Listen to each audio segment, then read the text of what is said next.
Hey everybody, it's Chuck Johnson, editor-in-chief of GotNews.com. It is Tuesday, April 19th, the day before Hitler's birthday.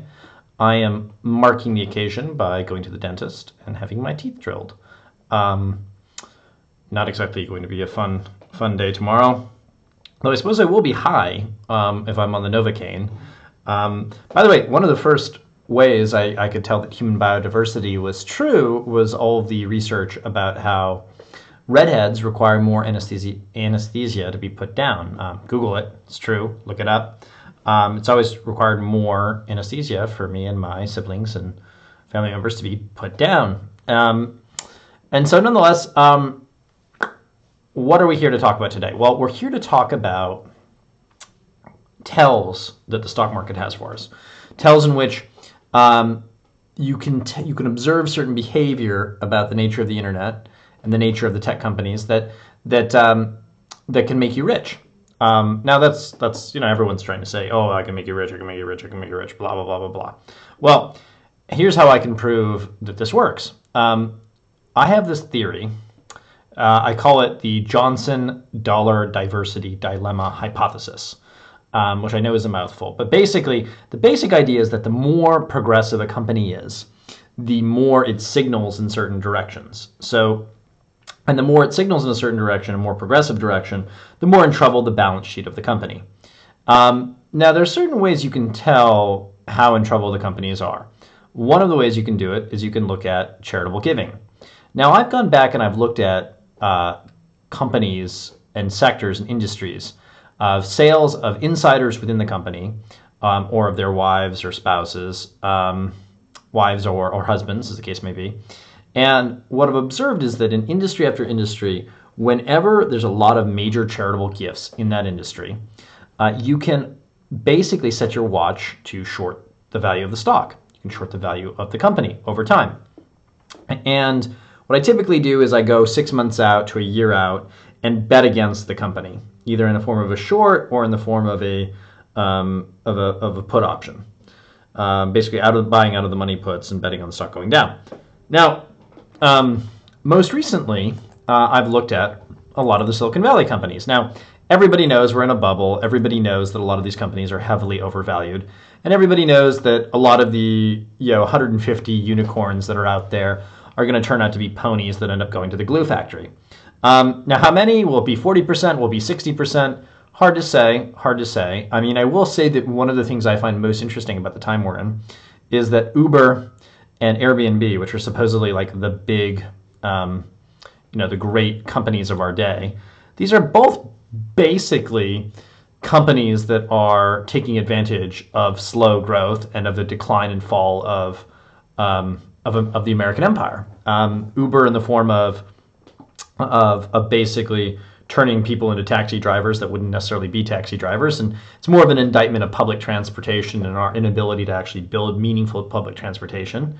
And Airbnb is essentially, your illegal hotels brought into the 21st century and made kind of ritzy and luxurious. So essentially, Silicon Valley's model, there's two great companies that everyone's pointing to in this cycle, Airbnb and Uber, are essentially companies that immigrants were doing like 20, 30 years ago, but now it's on the phone, it's on the iPhone, so there's an app for that.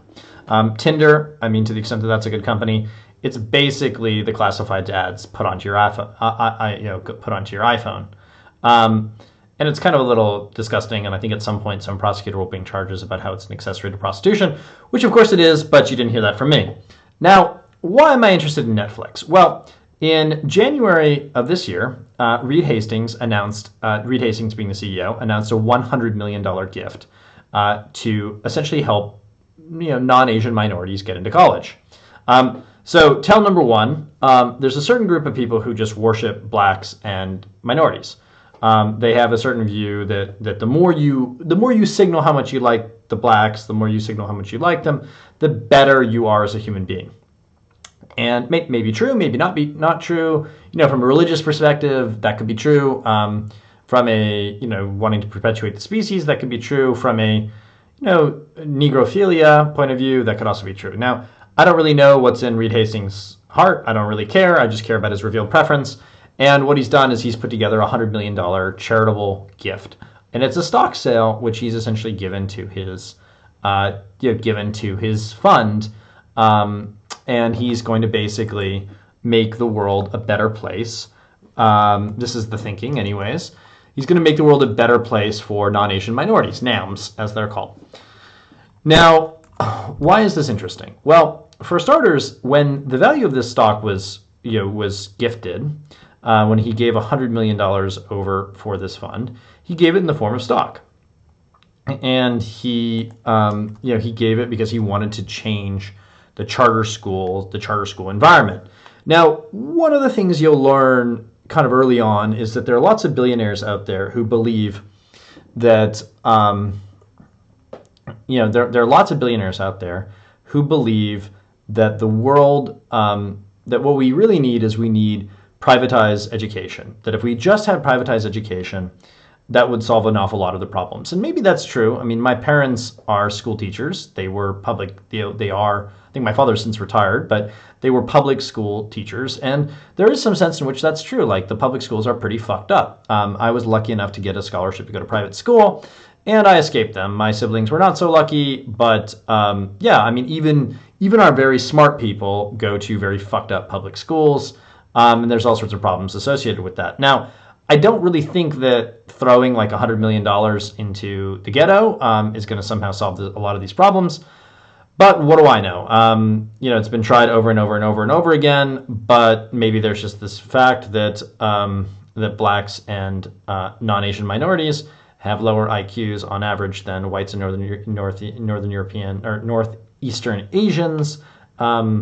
But what do I know? It's this idea that people have that the public schools are fucked up, and they are fucked up, no doubt about it. But whether or not throwing all this money at it makes the problem better, I don't know. It doesn't look like it's likely. Now, so $100 million, Reed Hastings throwing it down. He put it up. He announced it on Facebook, and some of the money is going to the United Negro College Fund. That's sort of the only time you're ever allowed to say Negro. Just FYI, I learned that recently.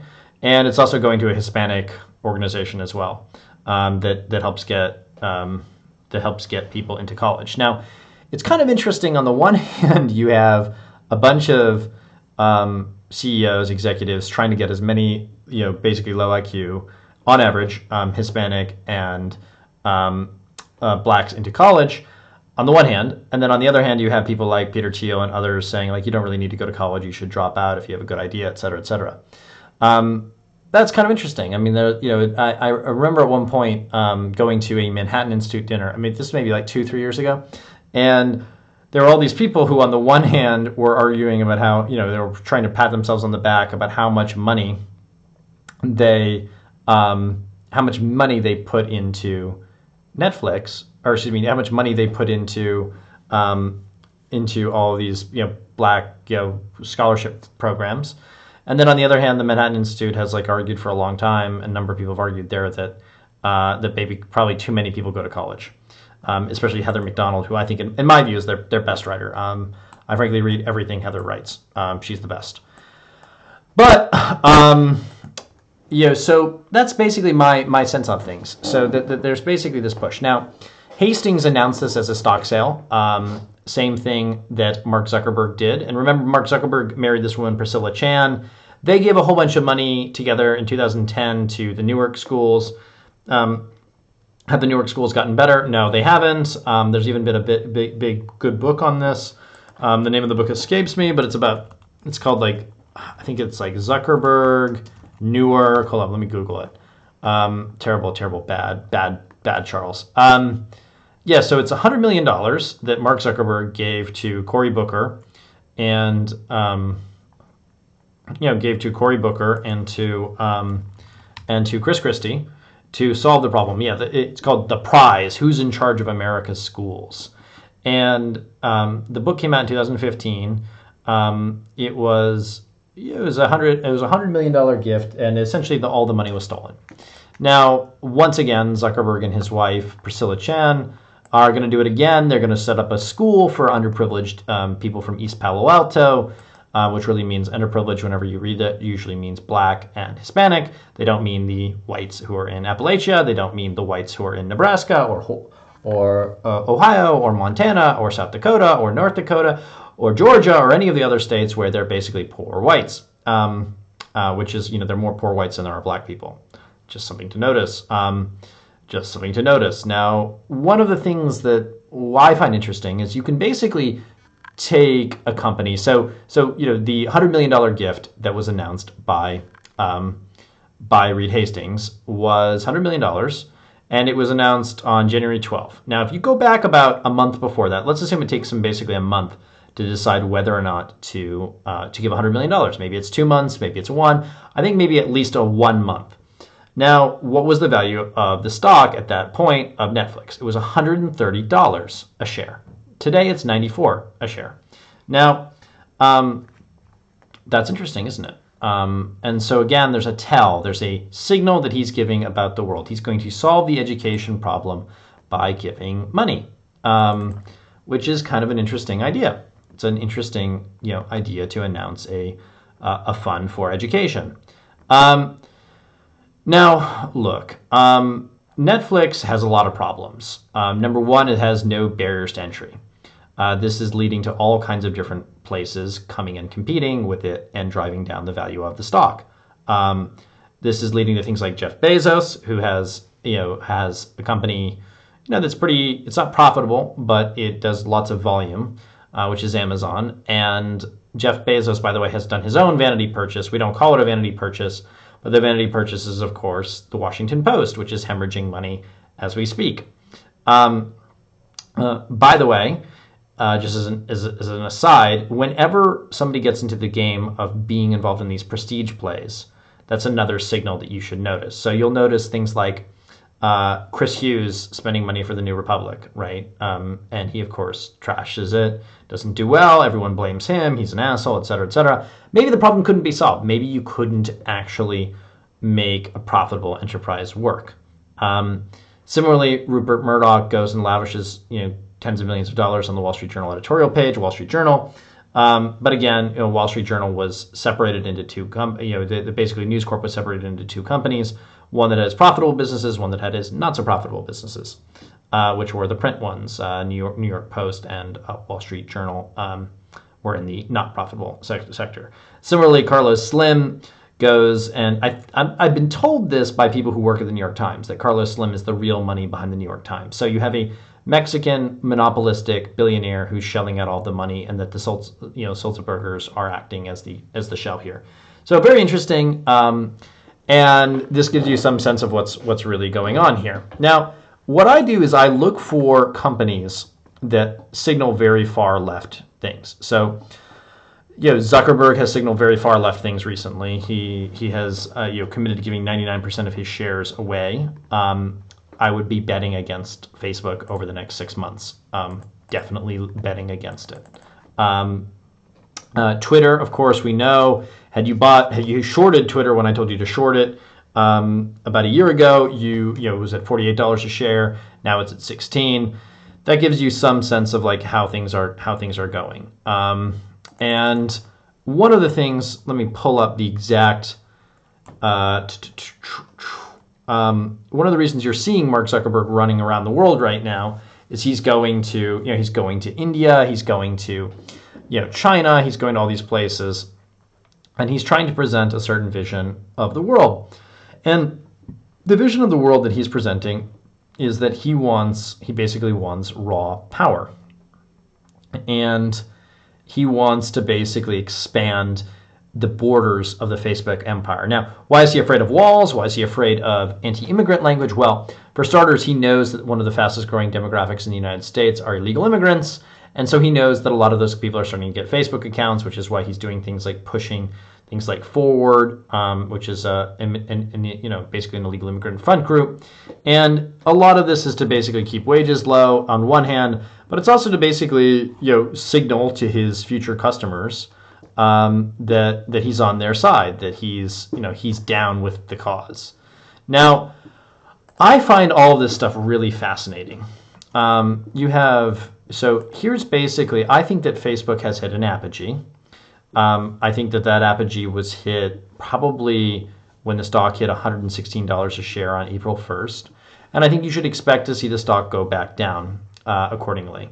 I think Netflix is in serious trouble.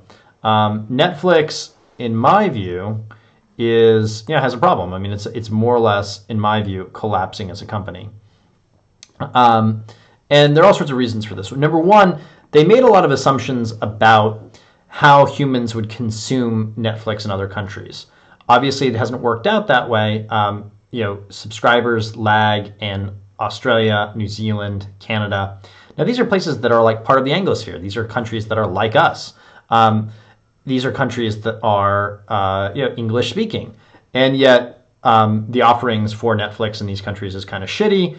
Obviously, there's a huge advantage that Netflix gets by virtue of being in the United States and having net neutrality, and obviously violating all those rules. The Wall Street Journal has been all over this for a while, but basically Netflix has been a huge beneficiary of some of the policies that we've had in the U.S.